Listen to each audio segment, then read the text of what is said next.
바이소미입니다. 동남아시아 국가들을 방문해보면 대부분 중국색과 일본색이 지배하고 있습니다. 그중 중국색의 경우는 화교들 중심의 문화가 고착된 것이라고 알려져 있고, 일본의 경우는 중국과 달리 순수하게 문화적 지배력으로만 일본색을 유지하고 있는데요. 하지만 이는 동남아 국가들이 친중이라거나 친일이라는 개념으로 접근할 문제는 아닙니다.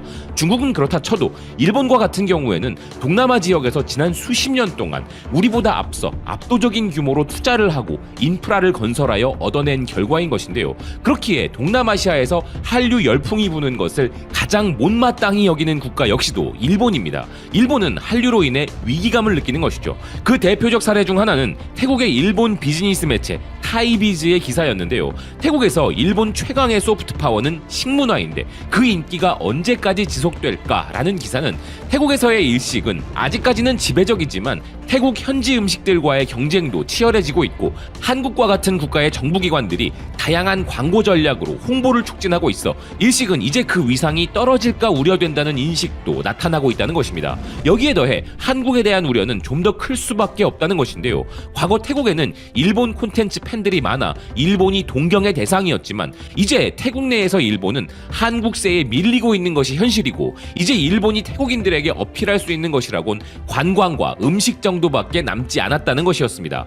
동남아에서 일본색이 가장 강한 국가 중 하나인 태국에서도 일본이 이 정도로 위기를 겪고 있다는 건 일본이 동남아 다른 국가들에서는 한국에 대한 더 큰 위협을 느끼고 있다는 것인데요. 그래서 이런 동남아에서의 상황은 물론이고 전 세계적으로 영향력을 가진 한류에 대한 위기감으로 일본 정부는 최근 공식적으로 쿨재팬 전략을 다시 발동할 것이라 선언했습니다. 블룸버그 재팬에 따르면 현재 일본 정부는 일본 콘텐츠의 해외 매출이 철강과 반도체에 필적하는 엄청난 산업 분야라면서 엔터테인먼트 산업의 활성화를 논의하는 제26회 새로운 자본주의 실현회의를 열고 민관 합동을 통한 콘텐츠 산업 활성화 전략에 대한 논의를 하고 있다는 것인데요.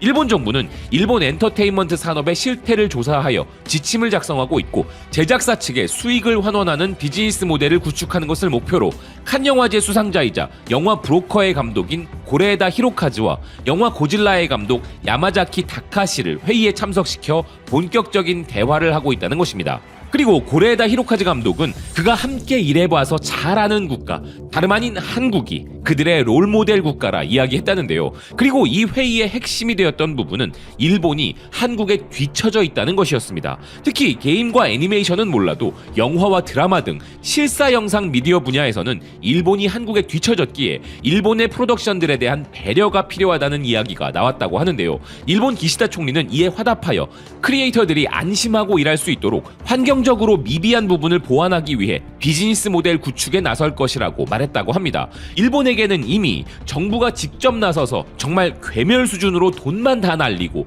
폭망한 바 있었던 정책 쿨재팬에 대한 아픔이 가시지 않았는데요. 그럼에도 불구하고 일본이 이렇게 또다시 엔터테인먼트 산업의 부흥 전략을 수립하게 된 것은 오직 우리나라에 대한 위기감이 발동되었기 때문입니다. 그리고 동시에 우리나라가 해낸 것을 보니 그들도 하면 될 것 같다는 희망을 가지게 된 것인데요. 심지어 그들의 새로운 쿨재팬 전략에는 한류를 이용하겠다는 전략도 깔려 있습니다. 정부 차원은 몰라도 이미 일본의 민간 차원에서는 한류를 이용하여 한류에 빌붙어 나가는 작업이 벌써부터 진행되고 있었는데요. 현재 그들의 이런 한류 기생작전에는 희망의 빛이 드리워지고 있기도 한 상황입니다. 넷플릭스는 한국에서의 대성공을 근거로 그렇다면 일본에서도 되지 않겠는가라는 자신감에 차서 일본에도 엄청난 투자를 진행하고 있는 상황인데요. 또한 디즈니의 경우도 한국의 드라마와 일본의 애니메이션을 중심으로 하는 아시아 태평양 전략을 수립하고 있는 상황입니다. 한국이 되니까 이전에 아시아를 지배하던 일본도 되지 않겠는가 하는 이 가설은 일본 애니메이션들의 실적을 통해서도 조금씩 결과가 나타나고 있는데요. 그리고 일본의 교도통신은 전 세계 주류가 되어가고 있는 K-팝을 대놓고 이용하고 있는 일본에 대해 보도한 바 있습니다. 일본 대중음악계에서 글로벌 명성을 추구하기 위해 한류를 이용한 J-팝 그룹이 등장했다는 내용이었는데요. 엄청난 성공과 인기를 누리는 선배인 한국의 K-팝 모델을 활용해 탄생한 일본 보이밴드 보이밴드 JO1은 세계 무대에서 두각을 나타내기를 희망하고 있다면서 이들 모두는 일본인이고 일본어로 노래 부르지만 그들의 공연에는 한국인 고문이 직접 감독하는 노래와 안무가 많고 뮤직비디오도 한국식으로 제작하며 K-팝의 미학을 적용했다는 것이었습니다. 사실 이외에도 한국이 K-팝을 세계적인 성공으로 이끈 것을 본 일본이 K-팝의 시스템을 자국에 들여와 한일 합작의 그룹을 만드는 것은 일본의 초대형 업체들에게는 이미 일상적인 일이 되었는데요. 우리나라 엔터테인먼트 기업들과의 협력이나 우리나라 출신의 전문 인력 고용 등 한국과의 연결고리를 안 가지고 있는 일본 기업은 없을 것이라 해도 무방할 정도입니다. 그래서 블룸버그에서도 일본 J-팝 그룹을 소개할 때면 K-팝의 교과서를 따라하는 일본이라는 점이 가장 먼저 등장하는데요. 홍콩의 사우스차이나 모닝포스트도 J-팝은 K-팝의 글로벌 팬 기반을 공유하고 싶어 하며 넷플릭스와 틱톡이 이를 돕고 있다는 기사를 보도할 정도입니다. 인종적으로 유사하다는 특성과 K-팝의 특징을 차용하여 일명 유사 K-팝 작전으로 J-팝을 밀고 있다는 것이죠. 한편으로는 일본이 이렇게나 처절하게 우리에게 추월당했음을 느낄 수 있기도 하지만 사실 정말이지 추해 보이는 전략입니다. 어떤 J-팝 그룹들이 이렇게 하고 있는지는 언급하는 자체만으로도 홍보가 될 수 있기에 언급하지 않겠으나 솔직히 보고 있자면 이건 뭐 아류 그 자체라고 말할 수밖에 없을 정도로 재능 미달 및 심각한 어설픔이 확연히 드러나는 수준인데요. J-팝이 아직은 K-팝의 수준에 전혀 도달하지 못하고 있음을 여실히 느낄 수 있었습니다. 허나 문제는 이것이 어느 정도 그들이 이름을 알리는 데에는 도움을 주고 있다는 부분인데요. 이것이 왜 문제가 되냐면 잘 모르는 외국인들이 저들을 K-팝 그룹이라 오해할 여지가 있기 때문입니다. 그래서 K-팝의 위상에 흠집이 날까 우려가 되는 것인데요. 실제로 서구권에서는 한국과 일본을 비슷한 문화라 치부하는 경향이 있습니다. 그러한 예시 중 하나가 프랑스 르망대학의 한일 대중문화축제인데요. K-팝이 메인 무대가 되는 행사에 스시 상점들이 참가하여 한일 축제가 된 것이죠.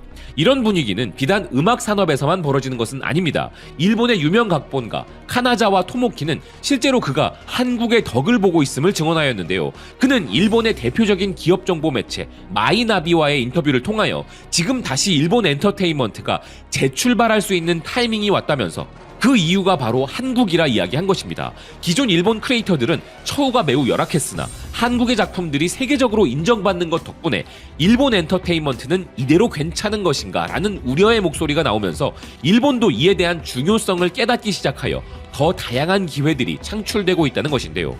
여기에 더해 뉴스위크 재팬은 이미 일본이 한국을 모방하는 시대가 왔다고 보도했습니다. 일본이 가장 자랑하는 소프트 파워인 일식에서도 역전이 일어나고 있음을 조명한 기사였는데요. 아시아 소프트 파워의 중심은 이제 한국이라는 기사는 한국의 즉석라면은 일본과의 협력으로 태어난 것으로 삼양식품이 1960년대 초 국민의 빈곤을 해결하기 위해 즉석면의 제조 판매를 기획하고 니신 식품을 찾았지만 거절당하였고 다른 업체의 지원을 받아 한국에서 즉석 라면이 발매된 바 있는데 이제는 삼양을 거절했던 니신 식품이 삼양의 불닭볶음면을 따라 만드는 현상이 벌어졌다면서 이것이 바로 아시아 소프트 파워의 대이동이라 해석한 것이었습니다.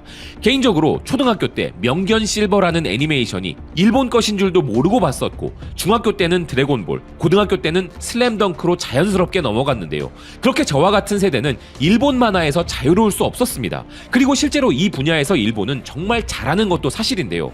또한 엑스제팬이나 아무로나미의 일본의 시티팝과 같은 음악이 과거에는 우리뿐만 아니라 아시아 전역을 장악한 음악이었고 마리오를 비롯한 일본 비디오 게임들의 영향력은 아직도 이루 말할 수 없을 정도로 거대합니다. 그래서 지금까지도 일본의 소프트 파워는 그 영향력이 작지 않죠. 허나 그랬던 일본이 음악, 드라마, 영화를 시작으로 만화는 웹툰으로 변해가고 듣는 음악이 보는 음악으로 변해가는 흐름 속에 대한민국이 그들의 영역을 계속 침범해가고 있기에 우리를 두려워하고 있는 것인데요. 일본이 가지고 있던 문화의 힘이 한국으로 이동하고 있음을 모두가 알고 인정하는데 아무리 느려 터진 국가라고 해도 이젠 그들도 그걸 눈치 못 챘을 리가 없는 것이죠. 브라질의 엔터테인먼트 매체 다히아 소셜 VIP는 우리나라 한류를 K-인베이전, 즉 한국의 침범이라 부르면서 현재 한국은 지구상에서 가장 위대한 문화 강국 중 하나가 되었다 이야기했는데요. 한국의 예술적 생산 능력이 브라질을 포함한 다른 국가들을 정복하고 있다는 기사는 대중문화 보급의 선두주자인 한국이 어떻게 이렇게 했는지 연구하여 배워야 하기에 브라질에서는 이를 주제로 한 포럼도 개최되고 있다 전하고 있습니다. 문화적으로 우리나라와 같은 성공을 꿈꾸는 국가들에서는 브라질과 같이 반응하는 게 당연한 것이고 우리가 롤모델인 것도 당연한 일이기에 응원도 하게 되고 열심히 하시라는 격려도 해주고픈 마음이 드는데, 일본이 이런 이야기들을 할 때면 전혀 그런 마음이 들지 않죠. 일본이 한류에 기생하면서 어떻게든 껴보려고 열심히 한국을 따라하는 것까지는 말릴 수 없으나 이들은 언제나 기회가 되면 분명 한류를 악용할 것이기에 항상 염려와 긴장을 놓아서는 안 될 것이란 생각입니다. 시청해주셔서 고맙습니다. 또 뵙겠습니다.